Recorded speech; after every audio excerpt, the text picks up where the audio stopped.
ಆತ್ಮೀಯ ರೈತ ಬಾಂಧವರಿಗೆ ಹಾಗೂ ಕೇಳುಗರಿಗೆ ನಮಸ್ಕಾರ.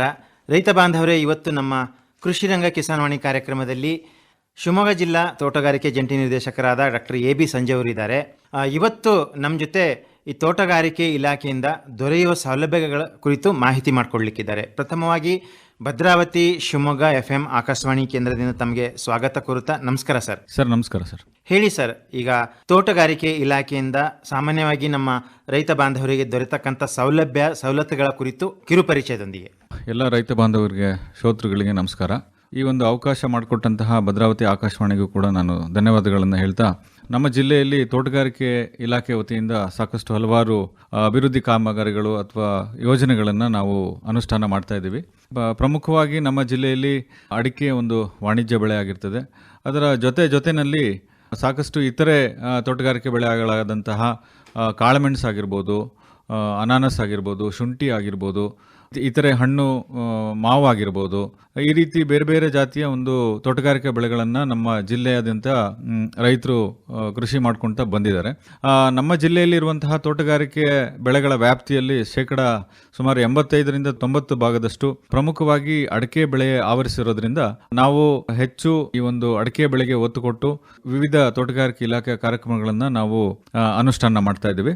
ಅದ್ರ ಜೊತೆಯಲ್ಲಿ ನಮ್ಮ ತೋಟಗಾರಿಕೆ ಇಲಾಖೆ ವತಿಯಿಂದ ಈ ಕೇಂದ್ರ ಪುರಸ್ಕೃತ ಯೋಜನೆಗಳಾಗಿರ್ಬೋದು, ರಾಜ್ಯ ವಲಯ ಯೋಜನೆಗಳಾಗಿರ್ಬೋದು, ಅದೇ ರೀತಿಯಲ್ಲಿ ಜಿಲ್ಲಾ ವಲಯ ಯೋಜನೆಗಳನ್ನು ನಾವು ಅನುಷ್ಠಾನ ಮಾಡ್ತಾ ಇದ್ದೀವಿ.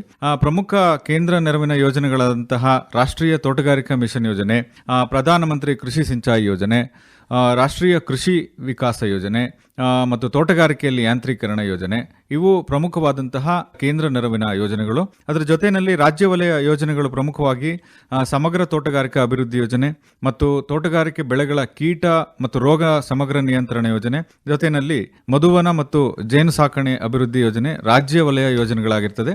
ಮತ್ತು ಜಿಲ್ಲಾ ವಲಯ ಯೋಜನೆಗಳಲ್ಲಿ ಪ್ರಮುಖವಾಗಿ ನಾವು ನಮ್ಮ ಜಿಲ್ಲೆಯಲ್ಲಿ ಬರುವಂತಹ ವಿವಿಧ ತೋಟಗಾರಿಕೆ ಕ್ಷೇತ್ರಗಳ ನಿರ್ವಹಣೆಗೆ ನಾವು ಇಲಾಖೆ ವತಿಯಿಂದ ಅದನ್ನು ಅನುಷ್ಠಾನ ಮಾಡ್ತಾ ಇದ್ವಿ. ಅದರ ಜೊತೆಯಲ್ಲಿ ಈ ಜೇನು ಸಾಕಾಣಿಕೆಗೆ ಒಂದು ಸಹಾಯವನ್ನು ನೀಡುವಂತಹ ಕಾರ್ಯಕ್ರಮವನ್ನು ಕೂಡ ನಾವು ಜಿಲ್ಲಾ ವಲಯ ಯೋಜನೆಗಳಲ್ಲಿ ಅನುಷ್ಠಾನ ಮಾಡ್ತಾ ಇದ್ದೇವೆ. ಪ್ರಮುಖವಾಗಿ ನಾವು ಈ ರಾಷ್ಟ್ರೀಯ ತೋಟಗಾರಿಕಾ ಮಿಷನ್ ಯೋಜನೆ, ಇದರಲ್ಲಿ ಸರಿಸುಮಾರು 40ರಷ್ಟು ಒಂದು ಯೋಜನೆಗಳನ್ನು, ಕಾಂಪೊನೆಂಟ್ಗಳನ್ನು ನಾವು ಅನುಷ್ಠಾನ ಮಾಡ್ತಾ ಇದ್ದೇವೆ. ಒಂದೊಂದಾಗಿ ಹೇಳ್ತಾ ಹೋದ್ರೆ, ಪ್ರಮುಖವಾಗಿ ವಿಸ್ತೃತವಾಗಿ ಹೇಳಬೇಕು ಅಂತ ಹೇಳಿದ್ರೆ, ವಿವಿಧ ತೋಟಗಾರಿಕಾ ಬೆಳೆಗಳ ಪ್ರದೇಶ ವಿಸ್ತರಣೆ. ಅಂದ್ರೆ ಹೊಸದಾಗಿ ಯಾರಾದರೂ ತೋಟಗಾರಿಕೆ ಬೆಳೆಗಳನ್ನು ಮಾಡುವಂತಹ ಇಚ್ಛೆ ಇರುವಂತಹ ರೈತರು, ಪ್ರಮುಖವಾಗಿ ನಮ್ಮ ಜಿಲ್ಲೆಯಲ್ಲಿ ನಾವು ಬಾಳೆಯ ಪ್ರದೇಶ ವಿಸ್ತರಣೆ ಮತ್ತು ಅಂಗಾಂಶ ಬಾಳೆ ಪ್ರದೇಶ ವಿಸ್ತರಣೆ, ಅದೇ ರೀತಿಯಲ್ಲಿ ತರಕಾರಿಗಳ ಪ್ರದೇಶ ವಿಸ್ತರಣೆ, ಅನಾನಸ್ ಪ್ರದೇಶ ವಿಸ್ತರಣೆ, ಕತ್ತರಿಸಿದ ಹೂ ಅಂದರೆ ಕಟ್ ಫ್ಲವರ್ಗಳ ಪ್ರದೇಶ ವಿಸ್ತರಣೆ, ಬಿಡಿ ಹೂಗಳ ಪ್ರದೇಶ ವಿಸ್ತರಣೆ, ಪ್ರಮುಖವಾಗಿ ಸುಗಂಧರಾಜ ಹೂವಿನ ಪ್ರದೇಶ ವಿಸ್ತರಣೆ, ಕೆಲವು ಜಾಯಿಕಾಯಿ, ಲವಂಗ, ಚಕ್ಕೆ, ಕಾಳುಮೆಣಸು, ಸ್ಪೈಸಸ್ ಅಂತ ಹೇಳ್ತಾರೆ, ಸಾಂಬಾರು ಬೆಳೆಗಳು, ಇವುಗಳ ಪ್ರದೇಶ ವಿಸ್ತರಣೆ, ಮತ್ತು ಆರ್ನಮೆಂಟಲ್ ಕ್ರಾಪ್ಸ್ ಅಂತ ಹೇಳ್ತಾರೆ, ಸುಗಂಧಿತ ಬೆಳೆಗಳ, ಇವುಗಳ ಪ್ರದೇಶ ವಿಸ್ತರಣೆ, ಔಷಧೀಯ ಬೆಳೆಗಳ ವಿಸ್ತರಣೆ. ಇತ್ತೀಚಿನ ದಿನಗಳಲ್ಲಿ ನಮ್ಮ ಕೇಂದ್ರ ಸರ್ಕಾರ ಹೆಚ್ಚು ಗೇರು ಪ್ರದೇಶಕ್ಕೆ ಒತ್ತು ಕೊಟ್ಟು ಈ ಕಾರ್ಯಕ್ರಮವನ್ನು ಅನುಷ್ಠಾನ ಮಾಡಬೇಕು ಅಂತ ಹೇಳ್ತಾ ಇದ್ದಾರೆ. ಅದೇ ರೀತಿಯಲ್ಲಿ ನಮ್ಮ ಗೇರು ಪ್ರದೇಶ ವಿಸ್ತರಣೆ, ಬೆಣ್ಣೆಹಣ್ಣು ಪ್ರದೇಶ ವಿಸ್ತರಣೆ ಮತ್ತು ಗಾರ್ಸಿನಿಯಾ, ಪಪ್ಪಾಯ, ಹಲಸು, ರಾಂಬೂತಾನ್, ಮೈನರ್ ಫ್ರೂಟ್ಸ್ ಆದಂತಹ ರಾಂಬೂತಾನ್, ಮ್ಯಾಂಗೋಸ್ಟಿನ್, ಮಾವು, ಸೀಬೆ, ಕಿತ್ತಳೆ, ಈ ಎಲ್ಲ ನಾನು ಮೇಲೆ ಹೇಳಿದಂತಹ ಬೆಳೆಗಳ ಪ್ರದೇಶ ವಿಸ್ತರಣೆಗೆ 40% ಸಹಾಯಧನ ಇರ್ತದೆ. ಸೊ ವಿವಿಧ ಬೆಳೆಗಳಿಗೆ ಅದರದ್ದೇ ಆದಂತಹ ಕೆಲವು ರೇಟ್ ಇರುತ್ತೆ, ಅಂದರೆ ಯೂನಿಟ್ ಕಾಸ್ಟ್ ಇರುತ್ತೆ. ಉದಾಹರಣೆಗೆ ಬಾಳೆ ಪ್ರದೇಶ ವಿಸ್ತರಣೆಗೆ, ಕಂದು ಬಾಳೆ ಪ್ರದೇಶ ವಿಸ್ತರಣೆಗೆ ಘಟಕ ವೆಚ್ಚ 66,000 ಆದರೆ ಅದರ 40% ಅಂದರೆ 26,400 ರೂಪಾಯಿ ಇದು ಸಹಾಯಧನದ ರೂಪದಲ್ಲಿ ನಾವು ರೈತರಿಗೆ 2 ಕಂತುಗಳಲ್ಲಿ ಕೊಡಲಿಕ್ಕೆ ಅವಕಾಶ ಇದೆ. ಅದೇ ರೀತಿ ಅಂಗಾಂಶ ಬಾಳೆಗೆ ಘಟಕ ವೆಚ್ಚ 1,05,000 ರೂಪಾಯಿ ಆದರೆ 40% ಸುಮಾರು 42,000 ರೂಪಾಯಿ ನಾವು ಸಹಾಯಧನವನ್ನು ಕೊಡ್ತೀವಿ. ಮೊದಲನೇ ವರ್ಷದಲ್ಲಿ 28,000. ಈ 2 ಬೆಳೆಗಳು 2 ಕಂತುಗಳಲ್ಲಿ ನಾವು ಕೊಡೋದಕ್ಕೆ ಅವಕಾಶ ಇರುತ್ತೆ. ಅದೇ ರೀತಿಯಲ್ಲಿ ಅನಾನಸ್ಗೂ ಕೂಡ ಘಟಕ ವೆಚ್ಚ 66,000 ಆದರೆ 26,400 1 ಹೆಕ್ಟೇರ್ ಪ್ರದೇಶಕ್ಕೆ ಸಹಾಯಧನ ಕೊಡಲಿಕ್ಕೆ ಅವಕಾಶ ಇರುತ್ತದೆ. ಮೊದಲನೇ ವರ್ಷದಲ್ಲಿ 17,600. ವಿವಿಧ ತರಕಾರಿ ಬೆಳೆಗಳ ಪ್ರದೇಶ ವಿಸ್ತರಣೆಗೆ ಘಟಕ ವೆಚ್ಚ 60,000 ಆದರೆ 40% ಇದು ಒಂದೇ ಕಂತಿನಲ್ಲಿ ಕೊಡುವಂಥದ್ದು, 24,000 ನಾವು ಸಹಾಯಧನವನ್ನು ಕೊಡ್ತೇವೆ. ಕಟ್ ಫ್ಲವರ್ಸ್, ಕತ್ತರಿಸಿದ ಹೂಗಳು, ಇದು ಘಟಕ ವೆಚ್ಚ ಬಂದು 1,25,000 ಆದರೆ 40% ಅಂದರೆ 50,000 ರೂಪಾಯಿ ನಾವು ಸಹಾಯಧನವನ್ನು ಕೊಡಲಿಕ್ಕೆ ಅವಕಾಶ ಇರುತ್ತೆ. ಬಿಡಿ ಹೂಗಳು ಇವುಗಳ ಪ್ರದೇಶ ವಿಸ್ತರಣೆಗೆ ಹೊಸದಾಗಿ ಮಾಡಲಿಕ್ಕೆ ಘಟಕ ವೆಚ್ಚ 50,000 ಆದರೆ 40% ಅಂದರೆ 20,000 ರೂಪಾಯಿ ಸಹಾಯಧನ ಕೊಡಲಿಕ್ಕೆ ಅವಕಾಶ ಇರ್ತದೆ.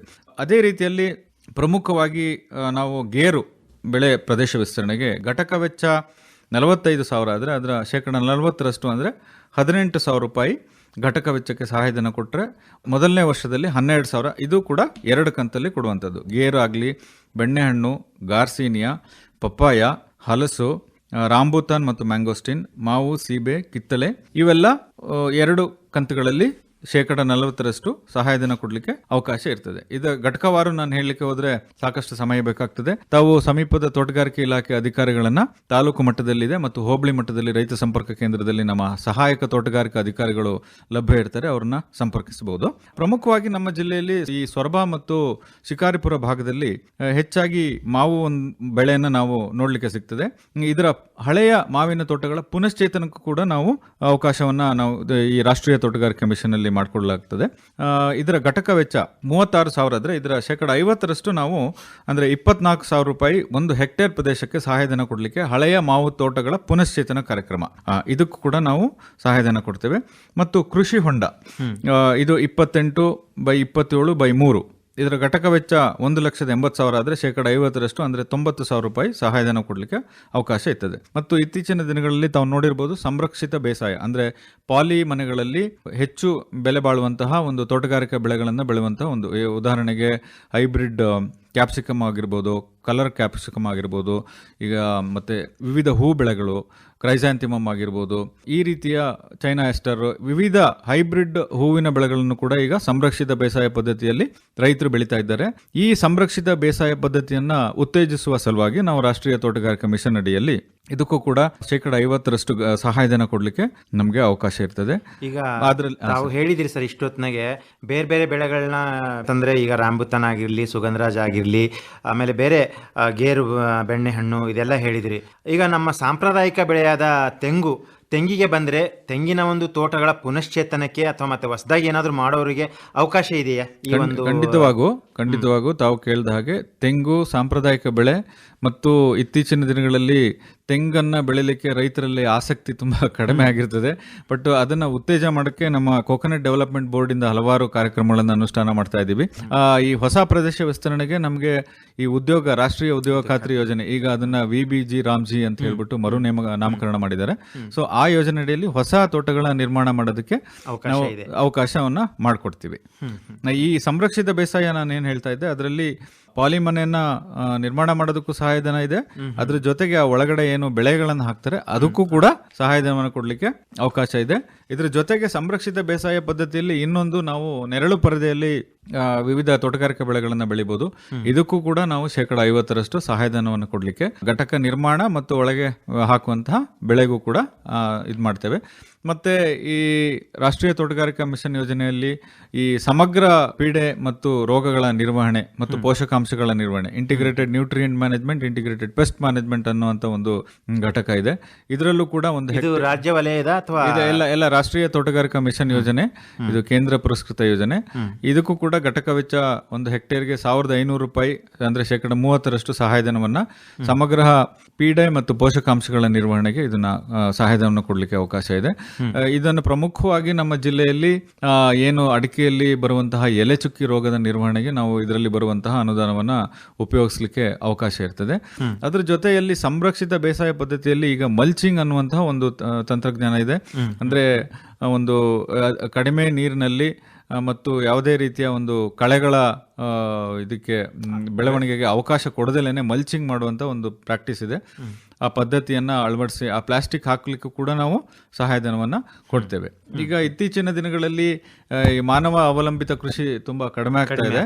ಸೊ ಈ ನಿಟ್ಟಿನಲ್ಲಿ ಈ ಮೆಕನೈಸೇಷನ್ ಅಂದರೆ ಯಾಂತ್ರೀಕರಣವನ್ನು ಉತ್ತೇಜಿಸುವ ಸಲುವಾಗಿ ಈ ಮಿನಿ ಟ್ರ್ಯಾಕ್ಟರ್ ಅಂದರೆ ಈ 2 ವೀಲ್ ಡ್ರೈವ್ ಮತ್ತು 4 ವೀಲ್ ಡ್ರೈವ್, ಇದು 20 HP ಇಂತ ಕಡಿಮೆ ಇರುವಂತಹ ಏನು ಮೆಷಿನರೀಸ್ನ ರೈತರು ಖರೀದಿ ಮಾಡೋದಲ್ಲಿ ಅದರಲ್ಲಿ 40% ಸಹಾಯಧನವನ್ನು ಕೊಡಲಿಕ್ಕೆ ಅವಕಾಶ ಇದೆ. ಅದೇ ರೀತಿಯಲ್ಲಿ ಈ ಘಟಕದಲ್ಲಿ ಪರಿಶಿಷ್ಟ ಜಾತಿ ಮತ್ತು ಪರಿಶಿಷ್ಟ ಪಂಗಡದ ರೈತರಿಗೆ 50% ಸಹಾಯಧನಕ್ಕೆ ಅವಕಾಶ ಇರ್ತದೆ. ಅದ್ರ ಜೊತೆಯಲ್ಲಿ ಈ IEC ಆಕ್ಟಿವಿಟೀಸ್ ಅಂದರೆ ಪ್ರಚಾರ ಮಾಡುವಂತಹ ಒಂದು ಯೋಜನೆ ನಮ್ಮ ಇಲಾಖೆಯಲ್ಲಿ ಕೂಡ ಅವಕಾಶ ಇರ್ತದೆ. ಇದರಲ್ಲಿ ರೈತರಿಗೆ ಪ್ರವಾಸ ಮಾಡುವಂಥದ್ದಾಗಿರ್ಬೋದು, ರಾಜ್ಯದ ಒಳಗೆ ಮತ್ತು ರಾಜ್ಯದ ಒಳಗೆ ವಿವಿಧ ತೋಟಗಾರಿಕೆ ಮತ್ತು ಕೃಷಿ ವಿಶ್ವವಿದ್ಯಾಲಯಗಳಲ್ಲಿ ಕೃಷಿ ಮೇಳಗಳನ್ನು ಆಯೋಜನೆ ಮಾಡ್ತಾರೆ. ಅದರ ಭೇಟಿ ಸಲುವಾಗಿ ನಾವು ರೈತರನ್ನ ಕರ್ಕೊಂಡು ಹೋಗುವಂತ ಒಂದು ಅವಕಾಶ ಇರ್ತದೆ. ರಾಜ್ಯದ ಹೊರ ರಾಜ್ಯಕ್ಕೂ ಕೂಡ ಅವಕಾಶ ಇರ್ತದೆ. ಅದ್ರ ಜೊತೆಯಲ್ಲಿ ಇದೆಲ್ಲ ಬೆಳೆಯನ್ನ ನಾವು ಬೆಳಿತೀವಿ, ಇದನ್ನ ಆದ್ಮೇಲೆ ಕೊಯ್ಲೋತ್ತರ ನಿರ್ವಹಣೆ ಯಾವ ರೀತಿ ಮಾಡಬೇಕು ಅನ್ನೋ ಅದಕ್ಕೂ ಒಂದು ಸಪೋರ್ಟ್ ಮಾಡೋದಕ್ಕೆ ಪ್ಯಾಕ್ ಹೋಸ್ ಅನ್ನುವಂಥ ಒಂದು ಘಟಕ ಇದೆ. ಅದಕ್ಕೂ ಕೂಡ ನಾವು 50% ಅಂದ್ರೆ ಗರಿಷ್ಠ 2,40,000 ರೂಪಾಯಿ ಒಂದು ಘಟಕಕ್ಕೆ ಕೊಡ್ಲಿಕ್ಕೆ ಅವಕಾಶ ಇರ್ತದೆ. ನಮ್ಮ ತೋಟಗಾರಿಕೆ ಬೆಳೆಗಳಲ್ಲಿ ಪ್ರಮುಖವಾಗಿ ಈ ಪೋಸ್ಟ್ ಹಾರ್ವೆಸ್ಟ್ ಲಾಸಸ್ ಅಂತ ಏನಿದೆ ಅದನ್ನ ತಡೆಯೋದು ನಿಟ್ಟಿನಲ್ಲಿ ಪ್ರಾಥಮಿಕ ಸಂಸ್ಕರಣಾ ಘಟಕ ಅಂದ್ರೆ ಪ್ರೈಮರಿ ಪ್ರೊಸೆಸಿಂಗ್ ಯೂನಿಟ್ ಬೆಳೆಗಳನ್ನ ಕೊಯ್ದ ತಕ್ಷಣನೇ ಪ್ರಥಮವಾಗಿ ಅವನ್ನ ಸಂರಕ್ಷಣೆ ಮಾಡೋದಕ್ಕೆ ಅದು ಕೆಡದೆ ಇರೋ ರೀತಿಯಲ್ಲಿ ಅದನ್ನ ಯಾವ ರೀತಿ ಪ್ರಾಸೆಸ್ ಮಾಡಬೇಕು ಅದೊಂದು ಯೂನಿಟ್ ಸ್ಥಾಪನೆ ಮಾಡೋದಕ್ಕೂ ಕೂಡ ನಮ್ಮ ಜಿಲ್ಲೆಯಲ್ಲಿ ಅವಕಾಶ ಇದೆ. ಅದಕ್ಕೆ 35% ಅಂದ್ರೆ ಗರಿಷ್ಠ 12,25,000 ರೂಪಾಯಿ ಕೊಡೋಕೆ ಅವಕಾಶ ಇರ್ತದೆ. ನಮ್ಮ ಜಿಲ್ಲೆಯಲ್ಲಿ ಈ ಪ್ರೈಮರಿ ಪ್ರೊಸೆಸಿಂಗ್ ಅಂದ್ರೆ ಪ್ರಾಥಮಿಕ ಸಂಸ್ಕರಣಾ ಘಟಕಕ್ಕೆ ಹೆಚ್ಚಾಗಿ ಅಡಿಕೆ ಮತ್ತು ಅನಾನಸ್ ಬೆಳೆಗಳಲ್ಲಿ ಬೇಡಿಕೆ ಇರ್ತದೆ. ಆಸಕ್ತ ರೈತರು ನಮ್ಮ ತೋಟಗಾರಿಕೆ ಇಲಾಖೆಯನ್ನ ಸಂಪರ್ಕ ಮಾಡಬಹುದು. ಅದರ ಜೊತೆಯಲ್ಲಿ ಪೋಸ್ಟ್ ಹಾರ್ವೆಸ್ಟ್ ಲಾಸಸ್ ನ ತಡೆಯೋದಕ್ಕೆ ಈ ಶೀತಲೀಕರಣ ಘಟಕ ಇವಕ್ಕೂ ಕೂಡ ನಾವು ಅವಕಾಶ ಮಾಡಿಕೊಡ್ತಿದ್ವಿ. ಗರಿಷ್ಠ 35% ಅಂದ್ರೆ 1,40,00,000 ರೂಪಾಯಿ ಕೂಡ ಸಹಾಯಧನ ಕೊಡಲಿಕ್ಕೆ ಇದರಲ್ಲಿ ಅವಕಾಶ ಇದೆ. ಕಳೆದ ಸಾಲಿನಲ್ಲಿ ನಾವು ಜಿಲ್ಲೆಯಲ್ಲಿ ಒಂದು ಕೋಲ್ಡ್ ಸ್ಟೋರೇಜ್ ಯೂನಿಟ್ಗೆ ಸಹಾಯಧನ ಕೊಟ್ಟಿದ್ದೀವಿ. ಆಸಕ್ತ ರೈತರು ಈಗ ನೀವು ಶೀತಲೀಕರಣ ಘಟಕ ಅಂದಿದ್ರಿ ಸರ್, ಇತ್ತೀಚಿನ ದಿನಗಳಲ್ಲಿ ಸಂಚಾರಿ ಶೀತಲೀಕರಣ ಘಟಕ ಕೂಡ ಬಂದಿದೆ. ಅದಕ್ಕೂ ಕೂಡ ನಾವು ಸಹಾಯಧನ ಕೊಡ್ತೀವಿ. ಅದು ಈ ಮೋಟರೈಸ್ಡ್ ಇರುತ್ತೆ, ಅಂದ್ರೆ ಲಾರಿಗಳಲ್ಲಿ ಅದನ್ನ ಕಂಟೈನರ್ ಅದನ್ನ ತಗೊಂಡು ಹೋಗೋದು. ಅದಕ್ಕೂ ಕೂಡ ನಾವು ಯಾವುದಾದ್ರೂ ಅರ್ಜಿಗಳು ಬಂದ್ರೆ ನಾವು ಕೇಂದ್ರ ವಲಯ ನಮ್ಮ ಇಲಾಖೆ ಕಚೇರಿಯಿಂದ ಅದನ್ನ ಅನುಮತಿ ಪಡೆದು ಅದನ್ನು ಅನುಷ್ಠಾನ ಮಾಡ್ತೀವಿ. ಅದ್ರ ಜೊತೆಗೆ ಇತ್ತೀಚಿನ ದಿನಗಳಲ್ಲಿ ಈ ಸಸ್ಯಾಹಾರಿ ಆಗಿರ್ಬೋದು, ಮಾಂಸಾಹಾರಿ ಆಗಿರ್ಬೋದು, ಎಲ್ಲರಿಗೂ ಹೊಂದಿಕೊಳ್ಳುವಂತಹ ಒಂದು ಬೆಳೆ ಅಂತ ಹೇಳಿದ್ರೆ ಅಣಬೆ ಕೂಡ ಉತ್ತೇಜನ ಮಾಡಲಿಕ್ಕೆ ಉತ್ಪಾದನಾ ಘಟಕ ಆಗಿರ್ಬೋದು, ಅಣಬೆ ಬೀಜ ಉತ್ಪಾದನಾ ಘಟಕಕ್ಕೆ ಕೂಡ 40% ಸಹಾಯಧನವನ್ನ ಕೊಡ್ಲಿಕ್ಕೆ ಆಗ್ತದೆ. ಮತ್ತು ಈ ಸಾವಯವ ಕೃಷಿಯನ್ನು ಉತ್ತೇಜನ ಮಾಡಲಿಕ್ಕೆ ಈ ಕಾಂಪೋಸ್ಟ್ ಅನ್ನು ಮಾಡುವಂತಹ ಘಟಕಕ್ಕೂ ಕೂಡ ನಾವು 40% ಅಂದ್ರೆ ಗರಿಷ್ಠ 12 ಲಕ್ಷ ಕೊಡ್ಲಿಕ್ಕೆ ಅವಕಾಶ ಇರ್ತದೆ. ಮತ್ತು ಈ ಹೆಚ್ಚಿನ ಒಂದು ಆದಾಯ ಅಂದ್ರೆ ಇನ್ವೆಸ್ಟ್ಮೆಂಟ್ ಮಾಡೋಕ್ ಆಗೋದಿಲ್ಲ ಅಂತ ರೈತರಿಗೆ ಸಣ್ಣ ಮಟ್ಟದ ಅಣಬೆ ಉತ್ಪಾದನಾ ಘಟಕಕ್ಕೂ ಕೂಡ ನಾವು 1 ಲಕ್ಷ ರೂಪಾಯಿ ಘಟಕಕ್ಕೆ ನಾವು ಸಹಾಯಧನ ಕೊಡ್ತೇವೆ. ಅದರ ಘಟಕ ವೆಚ್ಚ ಸುಮಾರು 2 ಲಕ್ಷ ಆದ್ರೆ ಸಹಾಯಧನ 50% ಅಂದ್ರೆ 50% 1 ಲಕ್ಷ ಸಹಾಯಧನ ಕೊಡ್ತೀವಿ. ಅದ್ರ ಜೊತೆಯಲ್ಲಿ ಉತ್ತಮ ಗುಣಮಟ್ಟದ ಒಂದು ತೋಟಗಾರಿಕೆ ಬೆಳೆಗಳ ಸಸಿಗಳ ಉತ್ಪಾದನೆ ಸಣ್ಣ ನರ್ಸರಿಗಳನ್ನ ಮಾಡೋದಕ್ಕೂ ಕೂಡ ನಾವು ಗರಿಷ್ಠ 10 ಲಕ್ಷ ಸಹಾಯಧನ ಕೊಡ್ಲಿಕ್ಕೆ ಅವಕಾಶ ಇದೆ. ಅದರಲ್ಲಿ ಅವರು ಇಲಾಖೆಯಿಂದ ಕೊಡ್ತೀವಿ. ಈಗ ನಮ್ಮ ತೋಟಗಾರಿಕೆ ವಿಜ್ಞಾನ ಒಂದು ಕೋರ್ಸ್ ಮಾಡಿ ಬಂದಿರ್ತಾರೆ, ಯುವಕರಿಗೆ ಕೂಡ ಅವಕಾಶ ಇದೆಯಾ ಸರ್ ಇದರಲ್ಲಿ? ಖಂಡಿತ ನಮ್ಮಲ್ಲಿ ಈಗ 10 ತಿಂಗಳದ್ದು ಟ್ರೈನಿಂಗ್ ಕೋರ್ಸ್ಗಳು ಯುವಕರಿಗೆ ಅವಕಾಶ ಇದೆ. 10ನೇ ತರಗತಿ ಪಾಸ್ ಆದಂಥದ್ದು ಬೇರೆ ಬೇರೆ ಜಿಲ್ಲೆಗಳಲ್ಲಿ ತೋಟಗಾರಿಕಾ ತರಬೇತಿ ಕೇಂದ್ರಗಳಿದೆ. ಅವರಿಗೆ ಈ ರೆಸಿಡೆನ್ಷಿಯಲ್ ಟ್ರೈನಿಂಗ್ ಪ್ರೋಗ್ರಾಮ್ ಇರ್ತದೆ. ಅವರಿಗೆ ಸ್ಟೇ ಫಂಡ್ ಕೂಡ ಕೊಡ್ತೀವಿ, ಉಚಿತವಾದಂತಹ ಊಟ ಮತ್ತೆ ವಸತಿಯನ್ನು ಕೊಡ್ತೀವಿ. ಸೊ ಈ ತರದ ಸ್ವ ಉದ್ಯೋಗಕ್ಕೆ ಕೂಡ ತಾವು ಖಂಡಿತವಾಗೂ ಆತರ ಸುಮಾರು ಜನ ವಿದ್ಯಾರ್ಥಿಗಳು ತಮ್ಮ ಜೀವನವನ್ನ ರೂಪ ಮಾಡ್ಕೊಂಡಿರ್ತಾರೆ. ಈ ಸಣ್ಣ ನರ್ಸರಿ ಯೋಜನೆ ಅಡಿಯಲ್ಲೂ ಕೂಡ ನಾವು ಅವರಿಗೆ ಗರಿಷ್ಠ 10 ಲಕ್ಷ ಅಂದ್ರೆ ಅದರಲ್ಲಿ ಒಂದು ಪಾಲಿ ಹೌಸ್ ಇರಬೇಕು, ಒಂದು ಶೇಡ್ ನೆಟ್ ಇರಬೇಕು, ಮತ್ತೆ ನೀರಾವರಿಗೆ ವ್ಯವಸ್ಥೆ ಇರಬೇಕು, ಮತ್ತೆ ಅವ್ರ ಹತ್ರ ಗ್ರಾಫ್ಟಿಂಗ್ ಸ್ಕಿಲ್ಸ್ ಇರಬೇಕು. ಅದೆಲ್ಲ ನಾವು ತರಬೇತಿಯಲ್ಲಿ ಹೇಳ್ಕೊಟ್ಟಿರ್ತೀವಿ. ಅದನ್ನ ಅವರು ಜೀವನೋಪಾಯ ಮಾಡಲಿಕ್ಕೆ ಈ ಘಟಕದಲ್ಲಿ ಅರ್ಜಿಯನ್ನ ಸಲ್ಲಿಸಬಹುದು. ಇದು ಪ್ರಮುಖವಾದಂತಹ ಒಂದು ನಮ್ಮ ರಾಷ್ಟ್ರೀಯ ತೋಟಗಾರಿಕಾ ಮಿಷನ್ ಯೋಜನೆ ನಾವು ಅನುಷ್ಠಾನ ಮಾಡ್ತಾ ಇದ್ದೀವಿ. ನಮ್ಮ ಜಿಲ್ಲೆಯಲ್ಲಿ ಇತ್ತೀಚಿನ ದಿನಗಳಲ್ಲಿ ಹವಾಮಾನ ವೈಪರೀತ್ಯದಿಂದ ಸಾಕಷ್ಟು ತೊಂದರೆಯನ್ನ ರೈತರು ಅನುಭವಿಸ್ತಾ ಇದ್ದಾರೆ. ಸೊ ಅದರ ಆ ಒಂದು ಘಟನೆ ನಾವು ಹೇಳ್ಬೋದು ಅಲ್ವಾ? ಖಂಡಿತ ನಮ್ಮ ಶಿವಮೊಗ್ಗ ಮತ್ತು ಭದ್ರಾವತಿ ತಾಲೂಕುಗಳಲ್ಲಿ 17/5 ಮತ್ತು 26/4 ಈ ಏಪ್ರಿಲ್ ಮತ್ತು ಮೇ ತಿಂಗಳಲ್ಲಿ ವಿಪರೀತವಾದಂತಹ ಒಂದು ಗಾಳಿ ಮಳೆ ಬಂದಿದ್ರಿಂದ ನಮ್ಮ ಜಿಲ್ಲೆಯಲ್ಲಿ ಸುಮಾರು 1,200 ಹೆಕ್ಟೇರ್ ಅಷ್ಟು ಪ್ರದೇಶದಲ್ಲಿ ಅಡಿಕೆ ಬುಡ ಸಮೇತ ಬಿದ್ದು ಹೋದಂತ ಒಂದು ಸನ್ನಿವೇಶ ನಿರ್ಮಾಣ ಆಯಿತು. ಅದ್ರ ಜೊತೆನಲ್ಲಿ ಸಾಕಷ್ಟು ಈ ಹೆಚ್ಚು ಮಳೆ ಅಥವಾ ಹೆಚ್ಚು ಟೆಂಪರೇಚರ್ ಅಂದ್ರೆ ಉಷ್ಣಾಂಶ ಇದೆಲ್ಲ ಜಾಸ್ತಿ ಏರುಪೇರು ಆಗೋದ್ರಿಂದ ಹವಾಮಾನದಲ್ಲಿ ಆಗುವಂತಹ ವೈಪರೀತ್ಯಗಳಿಂದ ನಮ್ಮ ತೋಟಗಾರಿಕೆ ಬೆಳೆಗಳಿಗೆ ಸಾಕಷ್ಟು ತೊಂದರೆ ಆಗ್ತದೆ. ಈ ಒಂದು ರೈತರಿಗೆ ಆಗುವಂತಹ ಸಮಸ್ಯೆಯನ್ನ ಮನಗಂಡು ಈ ಹವಾಮಾನ ಆಧಾರಿತ ಬೆಳೆ ವಿಮೆ ಅಂದರೆ revamped weather based crop insurance scheme ಅನ್ನೋಂಥ ಒಂದು ಯೋಜನೆಯನ್ನು ನಾವು ತೋಟಗಾರಿಕೆ ಇಲಾಖೆ ವತಿಯಿಂದ ರೈತರಿಗೆ ಉತ್ತೇಜನ ಮಾಡ್ತಾ ಇದ್ದೇವೆ. ಇದರಲ್ಲಿ ಪ್ರಮುಖವಾಗಿ ತೋಟಗಾರಿಕೆ ಇಲಾಖೆಯ ಬೆಳೆ ಅಡಿಕೆ ಆಗಿರೋದ್ರಿಂದ ನಾವು ಅದನ್ನ ಕಡ್ಡಾಯವಾಗಿ ಇನ್ಶೂರೆನ್ಸ್ ಮಾಡಿಸಿ ಅಂತೇಳಿ ರೈತರಿಗೆ ಸಹಕಾರಿಯಾಗುವ ನಿಟ್ಟಿನಲ್ಲಿ ನಾವು ಅದನ್ನ ರೈತರಿಗೆ ಹೇಳ್ತೀವಿ. ನಮ್ಮ ಜಿಲ್ಲೆಯಲ್ಲಿ ಈ ಹವಾಮಾನ ಆಧಾರಿತ ಬೆಳೆ ವಿಮೆ ಯೋಜನೆ ಅಡಿಯಲ್ಲಿ ಪ್ರಮುಖ 4 ಬೆಳೆಗಳನ್ನು ನಾವು ನೋಟಿಫೈ ಮಾಡಿದ್ದೀವಿ. ಅದರಲ್ಲಿ ಅಡಿಕೆ, ಕಾಳುಮೆಣಸು, ಮಾವು ಮತ್ತು ಶುಂಠಿ. ಇದರಲ್ಲಿ ಅಡಿಕೆಗೆ ವಿಮಾ ಮೊತ್ತ 1,28,000 ಆದರೆ ಕಾಳುಮೆಣಸಿಗೆ 47,000 ಆಗ್ತದೆ ಪ್ರತಿ ಹೆಕ್ಟೇರ್ಗೆ. ಮಾವಿಗೆ 80,000 ಆದರೆ ಶುಂಠಿಗೆ 1,30,000. ಇದು ಸಮ್ ಇನ್ಶೂರ್ಡ್ ಅಂದರೆ ವಿಮಾ ಮೊತ್ತ. ಇದರಲ್ಲಿ ರೈತರು ವಂತಿಗೆಯನ್ನು ಕಟ್ಟಬೇಕಾಗ್ತದೆ, ಅಂದರೆ ಪ್ರೀಮಿಯಂ ಅಮೌಂಟ್ ಕಟ್ಟಬೇಕಾಗುತ್ತೆ. ಈ ಅಡಿಕೆಗಾದರೆ ಪ್ರತಿ ಹೆಕ್ಟೇರ್ಗೆ 1 ಹೆಕ್ಟೇರ್ ಅಂದರೆ 2.5 ಎಕರೆಗೆ 6,400 ರೂಪಾಯಿ ಪ್ರೀಮಿಯಂ ಕಟ್ಟಬೇಕಾಗುತ್ತೆ. ಕಾಳುಮೆಣಸಿಗೆ 4,230 ರೂಪಾಯಿ ಪ್ರತಿ ಹೆಕ್ಟೇರ್ಗೆ. ಮಾವಿಗಾದರೆ 8,000 ರೂಪಾಯಿ ಪ್ರತಿ ಹೆಕ್ಟೇರ್ಗೆ. ಶುಂಠಿಗಾದರೆ 6,500 ರೂಪಾಯಿ ಹೆಕ್ಟೇರ್ಗೆ. ಸೊ ಅದನ್ನು ಒಂದು ರೈತರಿಗೆ ಅರ್ಥವಾಗುವ ಒಂದು ಇದರಲ್ಲಿ ಭಾಷೆಯಲ್ಲಿ ಹೇಳೋದಾದ್ರೆ, ಅಡಿಕೆಗಾದ್ರೆ 1 ಗುಂಟೆಗೆ 64 ರೂಪಾಯಿ, ಕಾಳುಮೆಣಸಿಗೆ 1 ಗುಂಟೆಗೆ 42 ರೂಪಾಯಿ 30 ಪೈಸಾ, ಮಾವಿಗಾದ್ರೆ 80 ರೂಪಾಯಿ, ಶುಂಠಿಗಾದ್ರೆ 65 ರೂಪಾಯಿ 1 ಗುಂಟೆಗೆ ರೈತರು ಪಾವತಿ ಮಾಡಬೇಕಾಗಿರ್ತದೆ. ಈಗ ಲೋನಿ ಫಾರ್ಮರ್ಸ್, ರೈತರ ವಂತಿಕೆ ಲೋನಿ ಫಾರ್ಮರ್ಸ್ ಅಂದ್ರೆ ಅದು ಗರಿಷ್ಠ 25ರಿಂದ 30% of the sum insured. Sum ಇನ್ಶೂರ್ಡ್ನ 25ರಿಂದ 30% ಇರುತ್ತೆ. ಸೊ ಅದರಲ್ಲಿ ರೈತರು 5% ಕಟ್ತಾರೆ, 5ರಿಂದ 7% ಇರುತ್ತೆ. ಇನ್ನು 12.5% ಅಷ್ಟು ಕೇಂದ್ರದ ಪಾಲು ಮತ್ತು ಇನ್ನು 12.5% ಅಷ್ಟು ರಾಜ್ಯ ಸರ್ಕಾರದ ಪಾಲು ಪ್ರೀಮಿಯಂ ಆಗಿ ಕಟ್ಟಲಿಕ್ಕೆ ಇದನ್ನ ಮಾಡ್ತಾರೆ. ಸೊ ಈ ಒಂದು ಏನು ಹವಾಮಾನ ಆಧಾರಿತ ಬೆಳೆ ವಿಮೆ ಯೋಜನೆ ಅಡಿಯಲ್ಲಿ ಒಂದು ತಾಲೂಕು ಮಟ್ಟದಲ್ಲಿ ಒಂದು ಸಮಿತಿ ಅದನ್ನ ಹೋಬಳಿವಾರು ಟರ್ಮ್ ಶೀಟ್ಸ್ ಅಂತ ಹೇಳಿ ಮಾಡ್ತಾರೆ. ಅಂದ್ರೆ ಸುಮಾರು ಒಂದು 6 ಪರಿಸ್ಥಿತಿಗಳಲ್ಲಿ ಈ ರೋಗ ಉತ್ತೇಜಿಸುವ ಪರಿಸ್ಥಿತಿ ಆಗಿರ್ಬೋದು, ಹೆಚ್ಚು ಮಳೆ ಆಗಿರ್ಬೋದು, ಹೆಚ್ಚು ಉಷ್ಣಾಂಶ ಆಗಿರ್ಬೋದು, ಒಂದು 6 ಪರಿಸ್ಥಿತಿ, ಎಲೆ ಚುಕ್ಕಿ ರೋಗಕ್ಕೆ ಒಂದು ಪೂರಕ ವಾತಾವರಣ ಆಗಿರ್ಬೋದು, ಕೊಳೆ ರೋಗಕ್ಕೆ ಪೂರಕ ವಾತಾವರಣ ಆಗಿರ್ಬೋದು, ಇಂಥ 6 ಪರಿಸ್ಥಿತಿಗಳಲ್ಲಿ ಈ ಹವಾಮಾನ ಏನು ತೇವಾಂಶ ಆಗಿರ್ಬೋದು, ಟೆಂಪರೇಚರ್ ಆಗಿರ್ಬೋದು, ಇವುಗಳ ವಿವಿಧ ಹಂತಗಳಲ್ಲಿ ಹೆಚ್ಚು ಕಡಿಮೆ ಆಗುವಂಥ ಒಂದು ನಿಟ್ಟಿನಲ್ಲಿ ನಾವು ಅದರ ಟರ್ಮ್ ಶೀಟ್ನ ಹೋಬಳಿವಾರು ನಾವು ಜಿಲ್ಲೆಯಲ್ಲಿ ಮಾಡಿದ್ದೀವಿ. ಸೊ ಅದನ್ನು ನಾವು ತಾಲೂಕು ಮಟ್ಟದಲ್ಲಿ ಎಲ್ಲ ಬೆಳೆಗಾರರು, ರೈತ ಸಂಘಟನೆಗಳ ಸಮ್ಮುಖದಲ್ಲಿ ಅದನ್ನು ಸಿದ್ಧಪಡಿಸಿ ಕೊನೆಗೆ ಅದನ್ನು ತಹಶೀಲ್ದಾರ್ ಕಡೆಯಿಂದ ನಮ್ಮ ಜಿಲ್ಲಾ ಮಟ್ಟಕ್ಕೆ ಅದನ್ನು ಅಪ್ರೂವ್ ಮಾಡಿ, ಅದು ನಮ್ಮ ಜಿಲ್ಲಾ ಮಟ್ಟದಲ್ಲಿ ಒಂದು ಸಮಿತಿ ಇದೆ. ವಿಶ್ವವಿದ್ಯಾಲಯದ ವಿಜ್ಞಾನಿಗಳಾಗಿರ್ಬೋದು, ನಾವು ಇಲಾಖೆ ಅಧಿಕಾರಿಗಳು, ಮಾನ್ಯ ಜಿಲ್ಲಾಧಿಕಾರಿಗಳ ಅಧ್ಯಕ್ಷತೆಯಲ್ಲಿ ಈ ಸಮಿತಿಯಲ್ಲಿ ಅದನ್ನು ನಿರ್ಧಾರ ಮಾಡಿ ಅಪ್ರೂವ್ ಮಾಡಿ ನಾವು ಅದನ್ನು ರಾಜ್ಯ ಮಟ್ಟಕ್ಕೆ ಕಳಿಸ್ತೀವಿ. ಸೊ ಈ ರೀತಿ ಈ ಹವಾಮಾನ ಆಧಾರಿತ ಬೆಳೆ ವಿಮೆ ಯೋಜನೆ ಅನುಷ್ಠಾನ ಮಾಡ್ತಾ ಇದ್ದೀವಿ. ಇದರಲ್ಲಿ ಪ್ರಮುಖವಾಗಿ ಕೆಲವು ಕಳೆದ ಒಂದು ವರ್ಷದಲ್ಲಿ ಏನಾಗಿದೆ ಅಂತ ಹೇಳಿದ್ರೆ, ನಮ್ಮಲ್ಲಿ ಈ ಹವಾಮಾನವನ್ನು ಇದು ಆಗುವಂಥ ಎಷ್ಟು ಮಳೆ ಬೀಳ್ತದೆ ಈ ಒಂದು ಮಾಪನ ಕೇಂದ್ರಗಳು ಪ್ರತಿ ಗ್ರಾಮ ಪಂಚಾಯಿತಿ ಮಟ್ಟದಲ್ಲೂ ಕೂಡ ನಮ್ಮ ಜಿಲ್ಲೆಯಲ್ಲಿ ಎಲ್ಲ ಜಿಲ್ಲೆಗಳಲ್ಲೂ ಕೂಡ ಅದನ್ನು KSNMDC ವತಿಯಿಂದ ಅದನ್ನು ಅಲ್ಲಿ ಇಟ್ಟಿದ್ದಾರೆ ಎಲ್ಲ ಪಂಚಾಯಿತಿಗಳಲ್ಲೂ. ಅವುಗಳು ಕೆಲವು ಏನಾಗಿದೆ ಸಮರ್ಪಕವಾಗಿ ಕೆಲಸ ನಿರ್ವಹಣೆ ಮಾಡ್ತಾ ಇಲ್ಲ. ಅಂದರೆ ಟೆಲಿಮೆಟ್ರಿಕ್ ರೈನ್ ಗೇಜ್ ಸ್ಟೇಷನ್ಸ್ ಏನಿದೆ ಎಲ್ಲ ಪಂಚಾಯಿತಿಯಲ್ಲಿ, ಅಲ್ಲಿ ಕಲೆಕ್ಟ್ ಆದಂತಹ ಏನು ಮಾಹಿತಿಯನ್ನು ನೇರವಾಗಿ KSNMDC ಅವರು ಈ ಇನ್ಶೂರೆನ್ಸ್ ಕಂಪನಿಗೆ ಕಳಿಸ್ತಾರೆ. ಸೊ ಆ ಟರ್ಮ್ ಶೀಟ್ಗೂ ಆ ಕಲೆಕ್ಟ್ ಆದಂತಹ ಮಾಹಿತಿಗೂ ವ್ಯತ್ಯಾಸಗಳಾದರೆ ಇನ್ಶೂರೆನ್ಸ್ ಕ್ಲೇಮ್ ಆಗುತ್ತೆ. ಸೊ ಈ ಕಲೆಕ್ಟ್ ಆಗುವಂತಹ ಏನು ಮಾಹಿತಿ ಮಳೆ ಮಾಪನ ಕೇಂದ್ರಗಳಲ್ಲಿ ಉಷ್ಣಾಂಶ ಆಗಿರ್ಬೋದು, ಮಳೆ ಪ್ರಮಾಣ ಆಗಿರ್ಬೋದು, ಇದರಲ್ಲಿ ಸಮರ್ಪಕವಾದಂತಹ ಮಾಹಿತಿ ಬಾರದಲ್ಲೇ ಅದಕ್ಕೆ ಬ್ಯಾಕಪ್ ಸ್ಟೇಷನ್ಸ್ 1-2 ಕೊಟ್ಟಿರ್ತಾರೆ ಒಂದು ಪಂಚಾಯತಿಗೆ.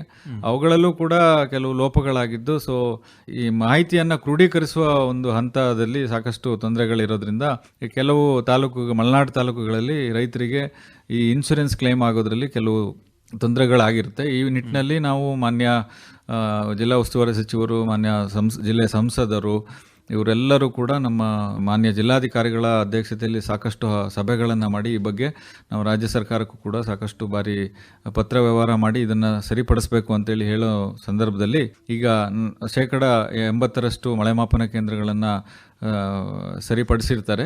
ಇನ್ನು ಕೆಲವು ಸರಿಪಡಿಸಬೇಕಾಗಿರುತ್ತೆ. ಇನ್ನು ಕೆಲವೇ ದಿನಗಳಲ್ಲಿ ಅವನ್ನ ಸರಿಪಡಿಸಿ ಇದನ್ನ ಸಮರ್ಪಕ ಅನುಷ್ಠಾನಕ್ಕೆ ಅದನ್ನ ಕ್ರಮ ಕೈಗೊಳ್ತಾ ಇದ್ದೇವೆ. ಸೊ ಈ ಒಂದು 26-27ನೇ ಸಾಲಿನಲ್ಲಿ ಸುಮಾರು 1,27,417 ಜನ ರೈತರು ಈ ಬೆಳೆ ವಿಮೆ ಯೋಜನೆಯಲ್ಲಿ ಈಗಾಗಲೇ ನೋಂದಾಯಿಸಿಕೊಂಡಿದ್ದಾರೆ. ಸೊ ಇದೊಂದು ಹವಾಮಾನ ಆಧಾರಿತ ವಿಮೆ ಯೋಜನೆ ಆಗಿರೋದ್ರಿಂದ ಕಡ್ಡಾಯವಾಗಿ ನಾವು ಇನ್ಸೂರೆನ್ಸ್ ಬಂದೇ ಬರುತ್ತೆ ಅನ್ನೋಂಥ ಒಂದು ಸಂದರ್ಭ ಇರೋದಿಲ್ಲ. ಹವಾಮಾನದಲ್ಲಿ ಏನಾದರೂ ವೈಪರೀತ್ಯ ಆಯಿತು ಅಂದರೆ ಮಾತ್ರ ನಮಗೆ ರೈತರಿಗೆ ಒಂದು ಸಹಾಯ ಆಗುವಂಥ ಒಂದು ಸಂದರ್ಭ ಬರ್ತದೆ.